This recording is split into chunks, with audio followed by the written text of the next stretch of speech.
నిర్గమాకాండం 3వ అధ్యాయంలో హోరేబు పర్వతం మీద మండుతున్న అగ్ని పదుల నుండి మోషేతో దేవుడు ఇలా మాట్లాడతాడు. నేను ఐగుప్తులోనున్న నా ప్రజల బాధను నిశ్చయముగా చూచితిని. ఇశ్రాయేలీయుల ప్రజలు ఐగుప్తు దేశంలో ఉన్నప్పుడు వారు బానిసలుగా బ్రతుకుతున్నటువంటి ఆ యొక్క బ్రతుకులో ఎంతగానో వారు బాధపడుతూ ఉండేవారు.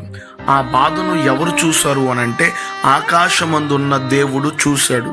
మన దేవుడు ఎవరు అనంటే మనల్ని చూచుచున్న దేవుడై ఉన్నాడు. ఆయన మనల్ని చూస్తున్నాడు. ఆయన దేవుడు మనల్ని చూస్తూ ఉంటాడు.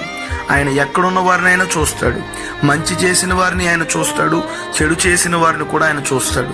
సంతోషంలో ఉన్నవారిని ఆయన చూస్తాడు, బాధలో ఉన్నవారిని కూడా ఆయన చూస్తూ ఉన్న దేవుడై ఉన్నాడు. ఆయన చూడడం మాత్రమే కాదు, ఆయన పరిష్కారమును చూపించే దేవుడై ఉన్నాడు కూడా. ఇశ్రాయేలీయుల ప్రజల యొక్క బాధను చూసిన దేవుడు ఆ ప్రజలను ఆ యొక్క పరిస్థితుల నుంచి విడిపించడానికి, ఆ బాధ నుండి వాళ్ళని విడిపించడానికి మోషేను ఎన్నుకొని దగ్గరికి పంపించాడు. జీవితంలో ఉన్నటువంటి ప్రతి బాధ నుండి వాళ్ళని విడిపించడానికి మోషేని దేవుడు వాడుకున్నాడు. నీ కుటుంబంలో కూడా, నీ జీవితంలో కూడా, నీ బ్రతుకులో కూడా ఎన్నో బాధకరమైనటువంటి పరిస్థితులు, ఎన్నో సమస్యలు, ఎన్నో బాధలు, ఎంతో నిట్టూర్పు నీ బ్రతుకులో కూడా ఉండవచ్చు. వాటిని ఎవరు కూడా చూడట్లేదు అని నువ్వు అనుకుంటూ ఉన్నావేమో. కానీ నీ సమస్యలని, నీ బాధలని, నీ కష్టాన్ని, నీ ఆవేదన్ని, నీ నిట్టూర్పులను ఆకాశమందున్న దేవుడు ఒకడు చూస్తున్నాడు అనే విషయాన్ని నువ్వు ఖచ్చితంగా గ్రహించుకోవలసినటువంటి అవసరత ఎంతైనా ఉంది.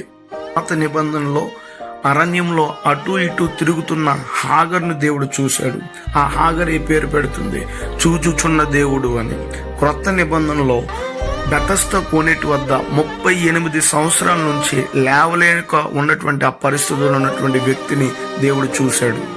ఆ చూచుచున్న దేవుడు నిన్ను కూడా చూస్తూ ఉన్నాడు. నువ్వు బాధపడకు, కృంగి నీ ప్రతి బాధ నుండి విడిపించుటకు ఆయన నీ వద్దకు వచ్చి నిన్ను విడిపించి నీకు విడుదలను అనుగ్రహించునుగాక. ఆమేన్.